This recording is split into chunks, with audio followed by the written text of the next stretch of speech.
This morning has been so joyful, just what we needed, just what the doctor ordered. Daniel, nachas, stirring, beautiful. Eli, nachas, stirring, beautiful. Ronna and Mike, happy birthday, welcome home, so fabulous to see you. Elizabeth, so cutie pie, and 3 generations, her parents and all 4 grandparents. So happy, so joyful, such a blessing, so what we need. And the reason that we all need this morning is because we are living through an unprecedentedly dark time. It's just really, really dark for the Jewish world and for the world. We're now at war for 8 weeks. And there has been so much darkness this week. The hostages who were freed, thank God they were freed. But the stories they shared of what they endured in captivity, dark. The hostages who have not been freed, what they are dealing with in captivity, what their families are dealing with, so dark. The captives that we know by name who have been murdered in captivity. I saw a new list of that came out. Dark. The resumption of war. Just now, yesterday now, dark. What it means for Israeli soldiers and their families, dark. What it means for innocents in Gaza who are caught up in the crosshairs and who are so deserved by Hamas, dark. What it means for anti-Semitism, even more on fire on campuses and everywhere in the world. Yesterday, a woman self-immolated before the Israeli embassy in Atlanta, Georgia. Just dark. And where does this end? And when does this end? And how does this end? And nobody knows? Dark. So we need it this morning. But the big question is, how do we engage this darkness in a healthy way? What is the healthiest way to engage this darkness? So I know of 2 not healthy ways to engage this darkness, and I know of them, and I know they're not healthy, because I've been working my way through both of them over the last 8 weeks. One way to not engage this darkness is to cut yourself off from this pain. To not read the paper. To not follow the story. It's just too much. It's just too painful. It just hurts too much. And instead, to fill our lives with the distractions that we in America can do. For example, will Alabama be able to beat Georgia today? Will Michigan be stunned by Iowa today? And, of course, Taylor Swift and Travis Kelce, and where was the latest sighting, etc. And we read the sports pages, and we follow the news about Taylor Swift and Travis Kelce as a distraction because we just can't bear to follow the story. That's one extreme that's not healthy. Here's the other extreme, which I've tried too, which is that you fall down a rabbit hole, that all you do is follow the news, and all you do is just get so depressed by it that you can't sleep, you wake up exhausted. That doesn't seem like it's very productive either. So here's the question. Is there a way to engage the darkness without becoming dark? Is there a way to engage this very depressing reality without becoming depressed? Is there a way to follow this story that generates heartbreak every day without falling into a rabbit hole? And the festival of Hanukkah that begins next week, I think, has a very special message for us. Hanukkah offers us two moves for this world. So first of all, as you know, we don't observe Hanukkah during the summertime. We don't light our menorahs in July.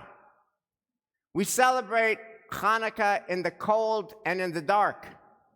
It's a festival for darkness. It's a festival for our time because we're living in a world of darkness.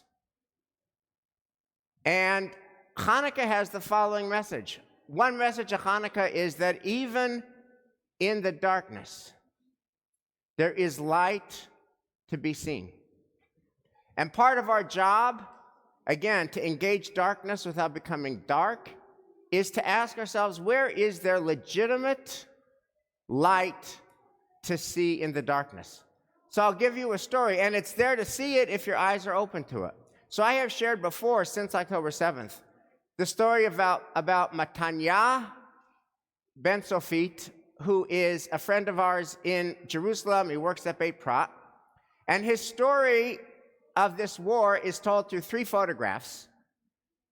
2 photographs I've shared before. The 3rd photograph I just saw this week. The first photograph is that Matanya Ben Sofit is dressed in his army outfit, his green Israeli IDF uniform, and he's holding his beautiful baby girl Ya'ara, and he's giving her a kiss, holding her up.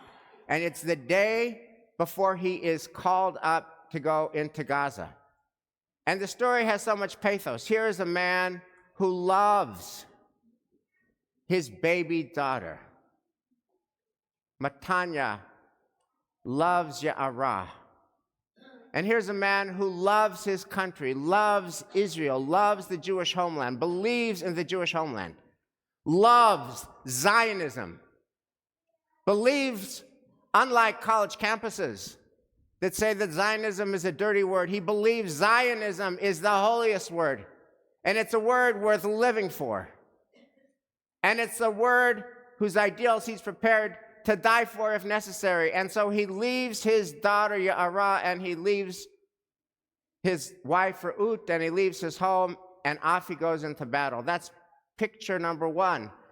And then I shared with you photograph number 2, a word picture of photograph number 2.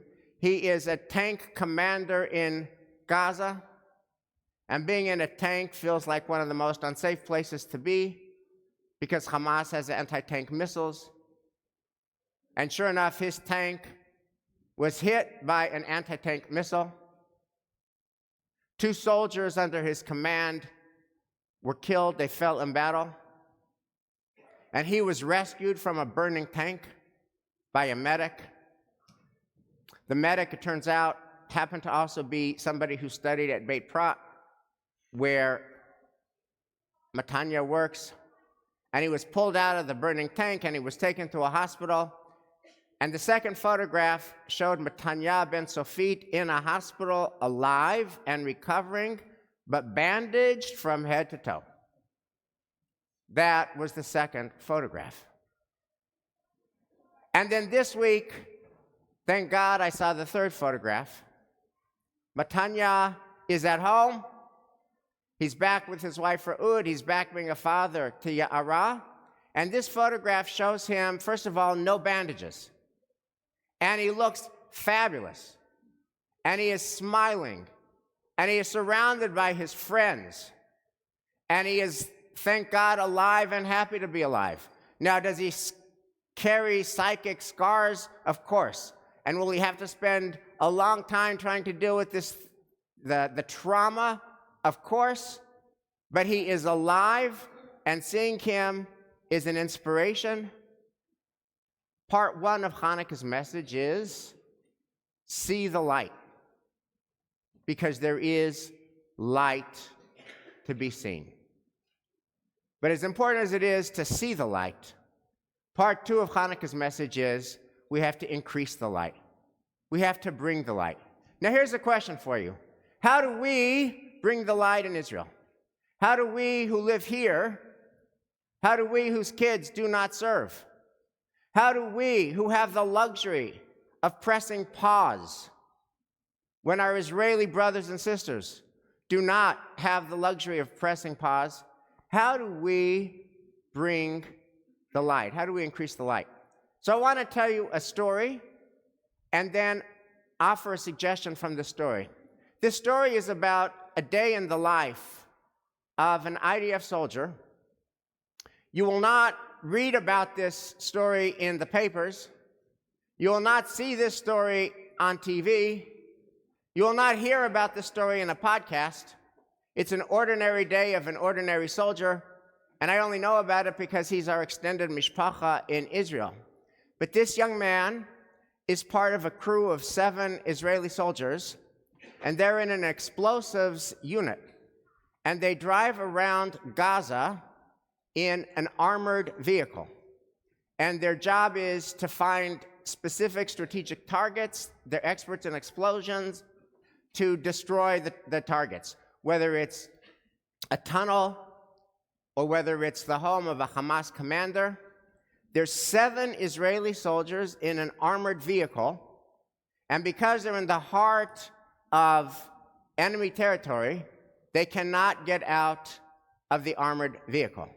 In fact, this armored vehicle is even more armored than the tanks because they were hit by an anti-tank missile and they survived. And their tour, because they cannot get out of the armored vehicle, is for 50 hours. And for 50 hours, 7 men, they're all men, are in this cramped vehicle. And what do they eat and drink for 50 hours? Whatever food and water they bring on the vehicle, they eat it on the vehicle, they drink it on the vehicle. And yes, I ask the next question, how do they attend to their bodily needs? And the answer is they cannot get out of the armored vehicle to take care of their business because they could be shot and killed. And so they do it there. So they eat and drink and attend to bodily needs for 50 hours in this tank. And then they go back to Israel after the 50 hours are up. They get out of the tank and they breathe fresh air and they clean up. And then they get back in the tank for another 50-hour tour of duty. Rinse and repeat. Now, if you're like me, and when you fly coach, you don't want the middle seat because it's too cramped. If you're like me, when you fly coach, you want the aisle seat so you can have easier access to the restroom. It's unimaginable what these 7 soldiers do on these 50-hour tours of duty, time and again. Now, why am I telling you this sad, weird story? And what does it have to do with anything? Well, I'm not a therapist. I'm not a mental health professional. But can you even imagine the levels of trauma that these 7 soldiers have? The trauma, the layers of trauma, the accumulated trauma that they have and that their loved ones have worrying about them in this armored vehicle for 50 hours. On top of which, all of the trauma that Israelis have been through since October 7th. In fact, Tuesday night, a number of Israelis were right here sharing their stories, and it was impossible to listen to. It was so painful. Can you even imagine what it was like to live through? Which is to say that Israel is a traumatized nation, and Israelis are a traumatized people. Let me put it to you this way.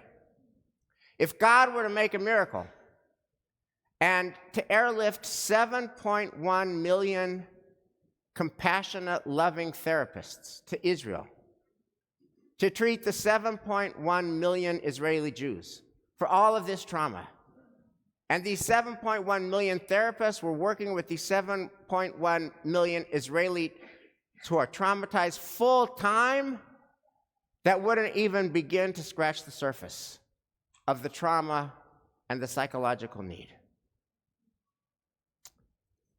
So what do? Well, Rabbi Tarfon teaches us, Lo hamlacha ligmor, lo alecha hamlacha ligmor, v'lo ata ben chorin lehibatel mimenu. We cannot fully and finally resolve the problem of Israelis' trauma through this horrendous darkness, but neither are we free to desist from doing what we can do. So it feels like 100 years ago, but it was only last September 2022.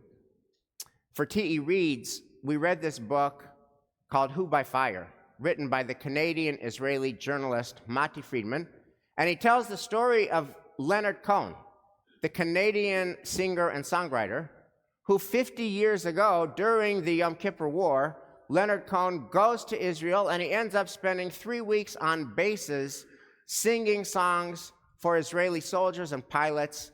And the drama is he's singing to Israeli pilots during the Yom Kippur War, and many of those pilots don't come back. He's singing and they're hearing, and they don't know whether they're going to survive the day. And this book tells about Leonard Cohen's 3 weeks, and we did a class on Zoom. There are about 100 learners. Everybody really liked the book a lot. But the comment that I remember, which stands out for me these months later, came from an Israeli who's a member of our shul, who said, I was there. I was on one of those bases. I was a much younger man 50 years ago. I was in my 20s, and I was serving in Sahal, and I was on the base, and I was there when Leonard Cohen sang his songs. And then he said, I didn't even know who Leonard Cohen was. And I can't remember what he sang. And to tell you the truth, I cannot even remember whether I liked his music. But here's what I do remember. I remember we felt all alone. I remember we felt vulnerable. And here's some guy who's not even Israeli. He's coming to be here with us. His song, his music, I long ago forgot, but his love, I will never forget. We need to do that. We need to do that. How do we bring light? How do we increase light when we live here and they live there? The answer is we go there and show them our love. So we are going to be doing a solidarity mission to Israel, and you'll get more details about this via email, but it's going to be February 11th through February 14th, a solidarity mission through JNF. The good news is we wanted to do it now in December, because strike while the iron's hot, they could use the love now. The good news is there's so many groups that JNF is booked. The first appointment we could get is February 11th through February 14th, so we're doing it. This is not a fun tourist trip. This is not like Israel at 75 Spark where you see cool sights. This is not learning in a yeshiva, learning at Hartman and being uplifted. No, this is going to fields to work the fields that are lying fallow because the soldiers are in the front lines. The best way to shine a light is to show love. Wouldn't it be so cool if 50 years from now, some Israeli says, Newton, I didn't even know what Newton was. Newton, I didn't even know where Newton was. And I don't remember what they said. And I don't remember what they did. But I remember in our vulnerable hour. I remember in their darkness, they came to say, we love you. Their love, I will never forget. That is our move now, February 11th.